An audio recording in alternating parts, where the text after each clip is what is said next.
자, 우리 채무자 여러분들 오늘도 고생이 많으십니다. 변제금 계산하는 방법 요거 한번 알아보고 지나갑시다. 자, 첫 번째, 변제금에서는 생계비라는 것을 공제를 해주겠죠. 내가 월급을 받는데 전부 다 법원에 변제금으로 납부한다면 나는 먹고 살 돈이 없잖아요. 그러니까 최소한의 생계비, 채무자니까 생계비를 많이 인정해 줄 수는 없고 최소한의 생계비를 인정해줘서 채무자는 그 생계비로 먹고 살고 월급에서 그 생계비 빼고 남는 거는 전부 다 변제금에 투입을 하는 겁니다. 예를 들어서 내가 소득이 200만 원이라고 가정을 하면 1인 생계비 154만 원을 빼면 나는 한 달에 46만 원씩 변제하는 거죠. 매월 46만 원 3년 동안 변제하면 나머지 채무는 탕감을 받게 되는 겁니다. 당연한 얘기지만 변제금은 소득에 비례하는 거니까 소득이 높으면 변제금도 높고 소득이 낮으면 변제금도 낮아지게 되겠죠. 내 소득이 300이면 1인 생계비 154만 원 빼면 한 달에 146만 원 변제하잖아요. 소득이 크니까 변제금도 높게 되겠죠. 근데 소득이 300인데 내가 내 밑에 자녀가 있어. 그러면 부양가족이 있으니까 2인 생계비를 뺀다고요. 300 빼기 252만 원은 48만 원. 한 달에 48만 원씩 36개월을 변제하고 나머지 채무를 탕감받게 되는 것입니다. 그러면 저 생계비라는 것은 무엇인가? 개인회생에서 말하는 법원의 생계비는 보건복지부가 해마다 발표하는 기준 중위 소득에서 60%로 줄여서 이거를 개인회생에서 말하는 생계비라고 말을 합니다. 기준 중위 소득 100%를 다 인정해 줄 수는 없죠.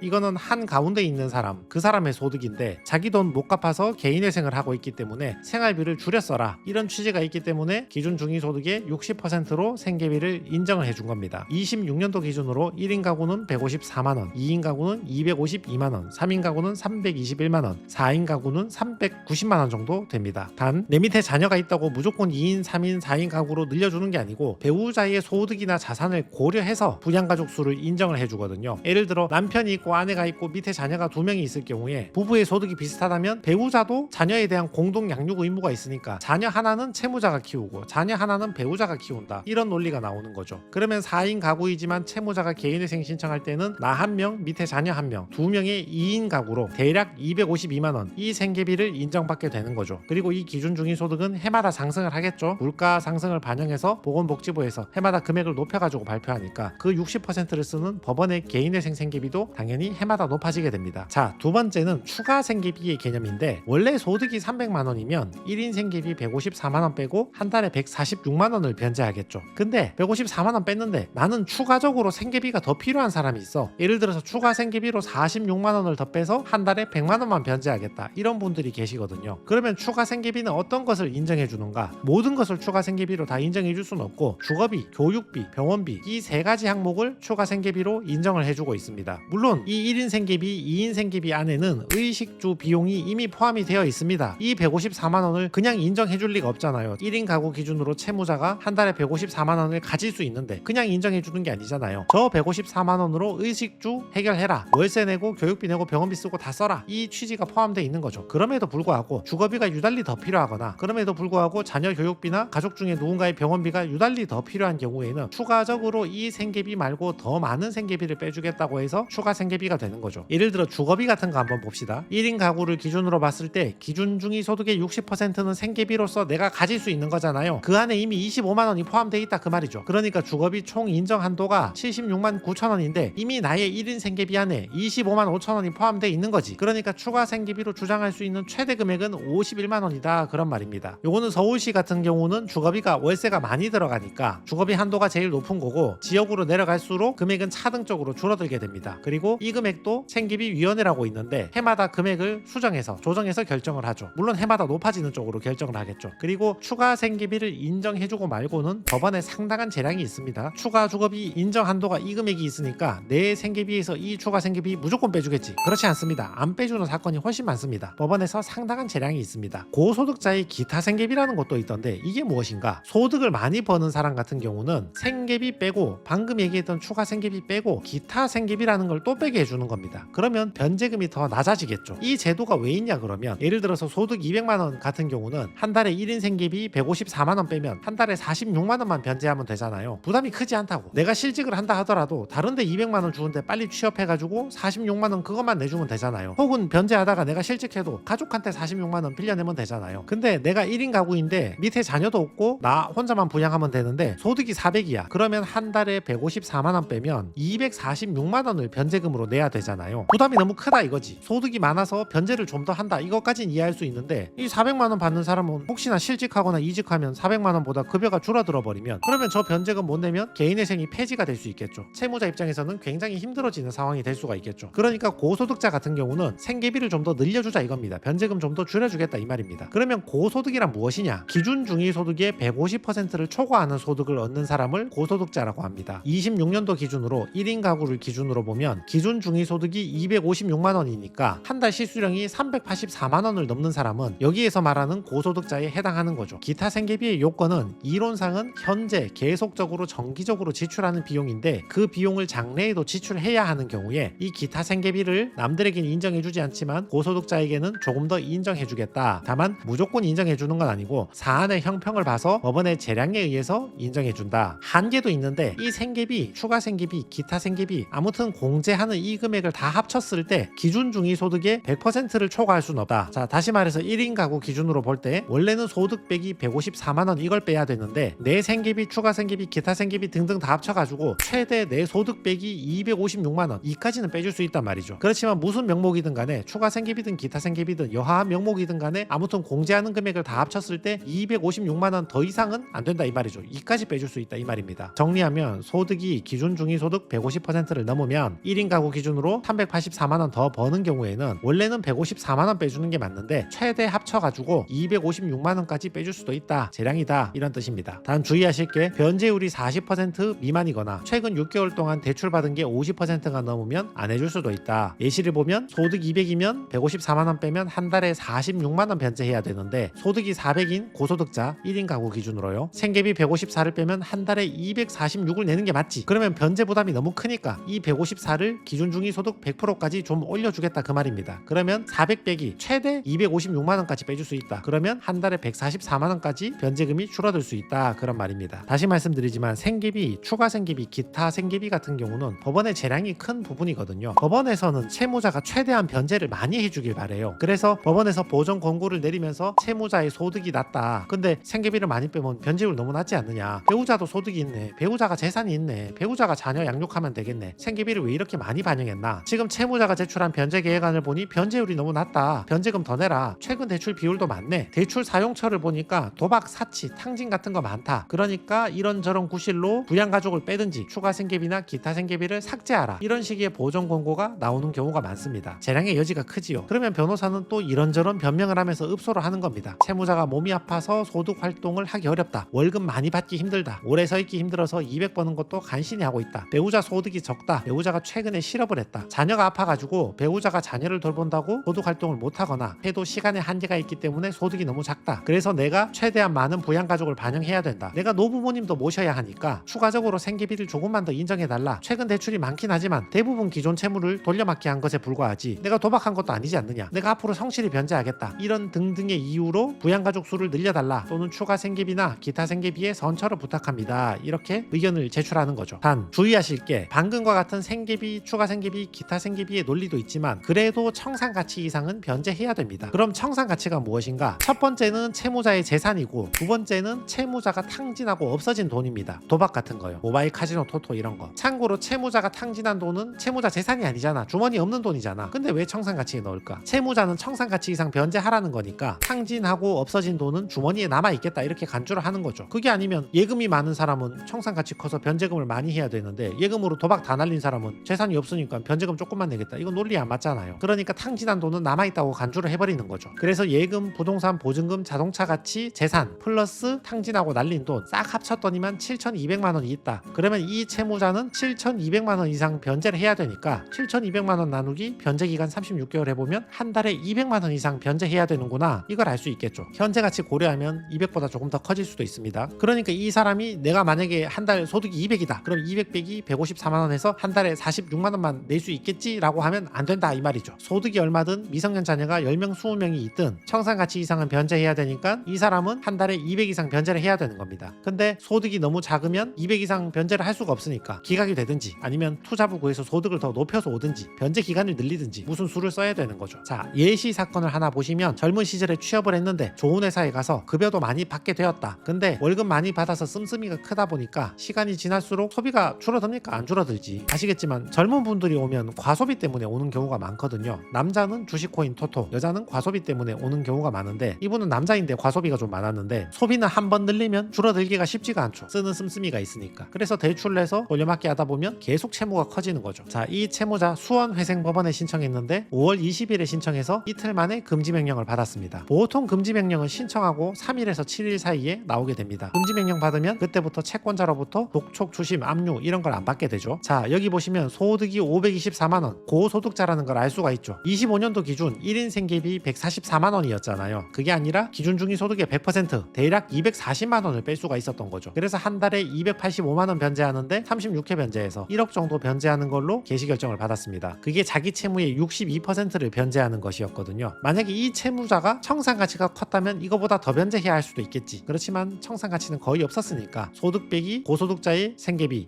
좀 높인 거 그거 빼고 나머지를 변제금으로 납부하게 되었습니다. 그게 전체 채무 1억 6,500만원 중에서 1억 정도를 변제하는 금액이거든요. 과소비가 이런 데서 약간 유리한 게 있어요. 과소비로 하다 보면 예를 들어 모바일 토토 카지노로 날렸다 그러면 딱 명백하잖아요. 계좌 내역 보면 도박으로 날렸다 딱 명백하잖아. 그러니까 그 금액을 청산가치에 넣어라 얼마 넣어라 이런 보정이 자주 나오는데 그냥 뭐 가랑비에 옷 줬듯이 뭐 찔끔찔끔 썼다 뭐 그리고 오랫동안 돌려막았더니 채무 커졌다 이러면 딱 어떤 금액을 특정해서 얼마를 과소비로 청산가치 반영하라 이게 쉽지가 않을 때가 있거든요. 그러니까 고소득자니까 그냥 생계비 높여가지고 변제금 줄여달라 뭐 이런 신청을 한 번에 받아주고 바로 끝내버리는 거죠. 자, 이분은 5월 20일에 신청해서 이틀 뒤에 금지명령 받고 한 달도 안 돼가지고 개시결정 바로 받았습니다. 이분은 월급 받는 분인데 가지고 있는 재산이 없었고 과거에도 재산이 없었습니다. 월급 들어온 대로 다 썼기 때문에. 그리고 개인 간에 이체해주고 은닉으로 오해받을 만한 거래 내역이 없었거든요. 이런 조건에 해당하는 분들은 개시결정을 매우 빨리 받게 되죠. 반대로 사업하는 사람인데 개인 간 거래 이체 내역이 매우 많고 지금도 재산이 있고 과거에 아파트 몇 번 샀다 팔았다 이런 기록이 많다. 이런 분들은 상대적으로 재판이 오래 걸리겠죠. 개인한테 이체를 왜 해줬냐 은닉한 게 아니냐 아파트 팔고 받은 돈 어디 썼냐 뭐 나는 개인적으로 쓴 게 없다 기존 채무 갚았다 이런 걸 일일이 다 설명해야 되니까 그런 분들은 재판이 길어지는 겁니다. 5월 20일에 신청해서 6월 9일에 개시결정 받고 그리고 10월 23일에 채권자 집행기일이 잡혔네요. 변제금 계산 공식 다시 한번 확인해 봅시다. 소득 빼기 생계비가 변제금입니다. 소득이 높아지면 변제금 더 내야 되고 부양가족이 많아서 생계비가 늘어나면 변제금은 줄어들게 됩니다. 단 소득 빼기 생계비를 했는데 주거비나 교육비, 병원비가 유달리 많이 들어가는 사람은 추가 생계비로서 좀 더 빼줄 수 있다 했죠. 그만큼 변제금이 내려오겠죠. 그리고 고소득인 경우에는 생계비 빼고 추가 생계비 빼고 기타 생계비라는 명목으로 생계비를 더 빼서 변제금을 더 낮출 수 있다 이 말입니다. 단 빼는 금액을 다 합쳤을 때 기준 중위소득의 100%를 넘을 수는 없다. 그러나 청산가치 이상은 변제해야 되니까 내가 밑에 미성년자 10명이 있어가지고 부양가족이 많아서 한 달에 변제금 5만원 내겠다. 안 된다 이 말이죠. 왜냐하면 청산가치가 있으면 그거 이상은 변제해야 되니까 청산가치 이상 변제를 못하면 소득을 더 구해 오시든지 변제 기간을 늘리든지 그것도 안 되면 기각입니다. 단 이 부양가족을 몇 명 반영할지 추가 생계비를 인정해줄지 기타 생계비를 인정해줄지에는 법원에 상당한 재량이 있으니까 추가 생계비 규정이 있다고 무조건 그대로 다 인정받겠지 이렇게 생각하시면 오산입니다. 법원은 생각보다 보수적이고 또 기타 변제율이나 최근 대출 비율, 대출 사용처 이런 복잡한 문제들이 같이 어우러지면 추가 생계비나 기타 생계비를 인정 못 받는 경우도 많이 있다.